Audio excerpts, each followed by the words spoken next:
Sefer, de libros y autores. Hola amigos de Diario Judío, de Radio Sefará, de Can Israel, de todos los que nos escuchan. Un tema interesante para todos siempre ha sido el Holocausto, pero siempre lo hemos visto mucho lo que sucedió desde el lado del mundo judío. Pero ¿por qué? ¿De dónde sale?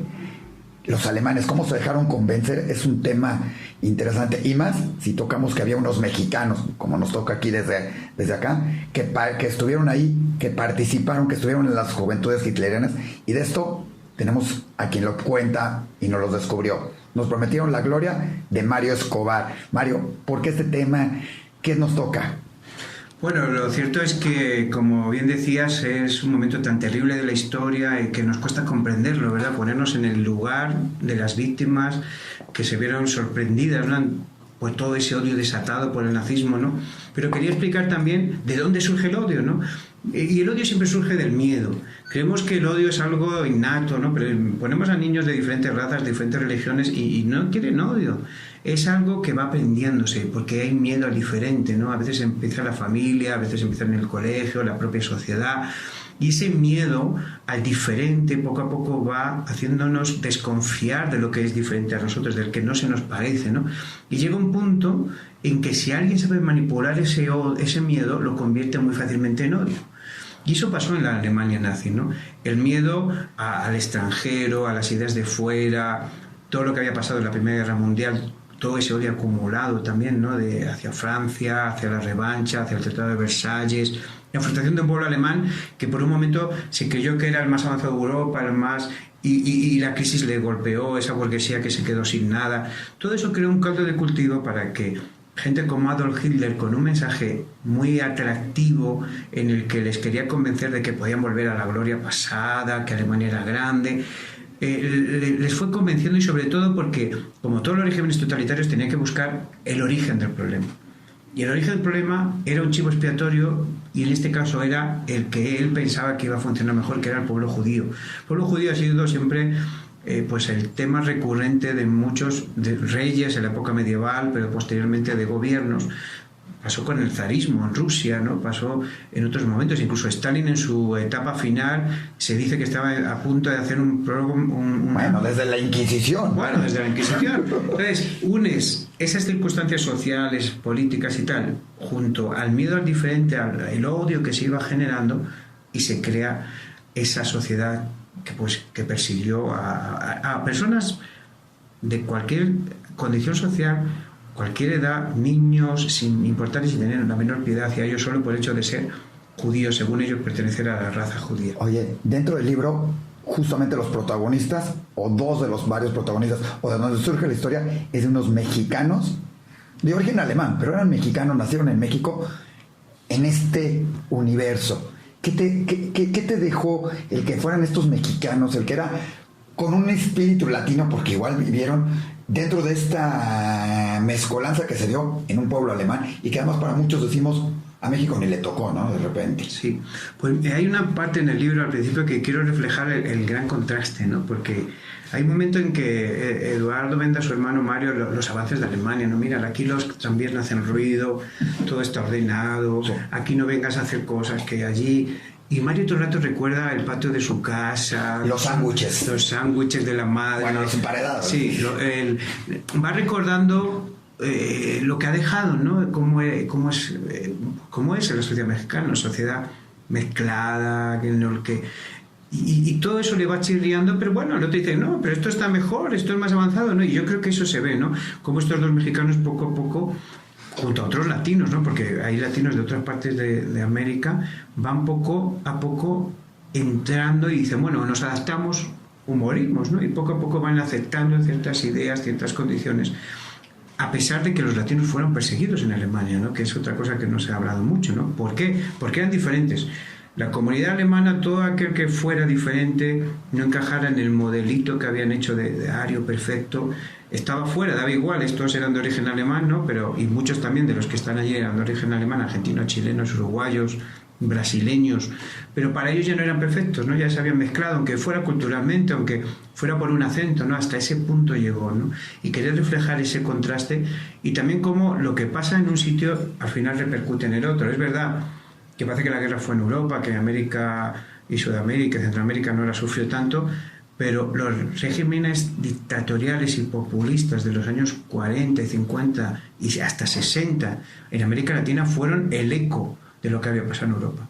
Fueron a veces tan fascistas, tan retrógrados, tan racistas como aquellos, y de hecho muchos se alimentaron de nazis que llegaron a América y que les ayudaron a controlar o a formar la policía secreta, la policía represiva. O sea, que vemos que al final vivimos en un solo mundo, ¿no? Y lo que pasa en el otro lado nos afecta. Y quería reflejar un poco eso en la novela. Hoy en día, que es un mundo universal, como te digo, hoy estamos hablando para programas que se van a oír en todo el mundo, ¿no? En Israel, en España, en Argentina, en México, se oye en todo eso. ¿Cómo ves la diferencia? ¿Cómo lo ves? ¿Cuál es la importancia de un texto como este que habla de ese mundo en el que fue muy fácilmente influenciable, pero hoy en día sigue siendo, porque en cuanto vemos un tuit que habla mal de alguien, todos lo retuiteamos o todos lo creen y es muy fácil creértelo. De repente vemos que te llegan WhatsApp de no hagas esto porque este cuate hizo, y dices, no es verdad, y entonces todo se refleja y se regresa y todos caemos rapidísimamente en una época en la que supuestamente tendría que ser más rápido poder checar y decir, eso no es verdad. ¿Cómo lo ves? Nos prometieron la gloria reflejada hoy como un libro para aprender. Pues está claro que yo creo que es más fácil manipular a la gente que los años 20. ¿Por qué? Los años 20 y 30 se usó la radio. La radio fue el gran instrumento nazi. De hecho, una de las primeras cosas que ordenó Goebbels fue regalar una radio a cada familia alemana. ¿Por qué? Generosidad del régimen, no, porque era la manera de desinformar, porque no era informar, a los alemanes. Algunos leían el periódico. Incluso las primeras retransmisiones de televisión en color se van a hacer en las Olimpiadas del 36, porque los nazis saben que la televisión es el siguiente instrumento para manipular a la población. Pero ahora tenemos internet, que le pasa exactamente lo mismo, ¿no? Es muy fácil meter, y ahora estamos además en la época dorada de las noticias falsas. Y como hay gobiernos, podemos hablar del gobierno ruso, del gobierno chino y de otros gobiernos que se cree que están detrás de esas noticias que quieren desestabilizar a países. Lo hemos visto en España con las noticias entre independentistas catalanes y no, el Brexit en Reino Unido, lo hemos visto, se dice también con cosas que han pasado con Donald Trump en Estados Unidos. Sabemos que es algo global. Las noticias falsas nos manipulan. Y no solo eso, sino el transmitir ideas es muy fácil por la red. Al igual que pueden ser buenas ideas o de ideas justas, pueden ser también ideologías terribles. Y llegan a la casa de donde están nuestros hijos sin que nos enteremos y les manipulan. O sea, que vemos que esa información es muy rápida. Por eso yo creo que pues, libros en los que podamos reflexionar son muy necesarios para que eso no nos vuelva a suceder. ¿Qué diferencia tiene el libro con respecto a otros sistemas? Es que normalmente todas estas noticias nos las dan ya mascadas. Con los libros nos ayudan a estar un momento quietos, tranquilos y reflexionar y hacer un aparato crítico. Si dejamos que nuestros hijos tengan aparato crítico y sean capaces de discernir lo que está bien y lo que está mal, lo que es verdadero y falso, pues estarán un poco vacunados con esta ola nueva de noticias falsas. Por último, tienes 5 personajes, nos prometieron la gloria. ¿Qué es lo que te diferenció cada uno? ¿Qué es lo que es? Porque nuestros lectores van a decir, bueno, ¿y por qué leer Nos prometieron la gloria? ¿Qué tienen estos personajes? ¿Qué te llamó? ¿O qué le va a llamar al lector de estos personajes? Porque además toda tu historia es contada a través de la visión de cada uno. No es un central contándolo, cada uno cuenta su historia de alguna manera y te involucran en lo que pasó en todo el mundo y en ellos en particular. Pues yo quería precisamente reflejar eso, ¿no? La variedad humana, cómo reaccionamos cada uno ante la misma situación, ¿no? Y cómo cada uno tiene una personalidad y cómo aún eso no es excusa, ¿no?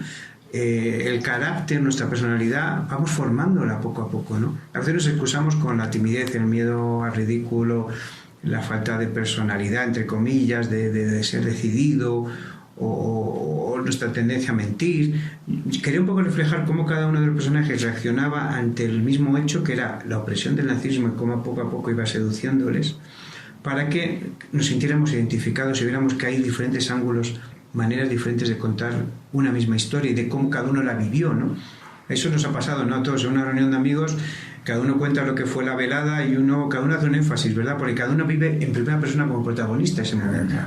Quería que el lector, cuando lo leyera, viera pues diferentes protagonistas y él mismo de alguna manera se sintiera identificado con alguno de ellos y viera que él mismo podía haber sido víctima o verdugo, que son lo más terrible en un caso como este de Nos prometió la gloria. Pues creo que muy interesante.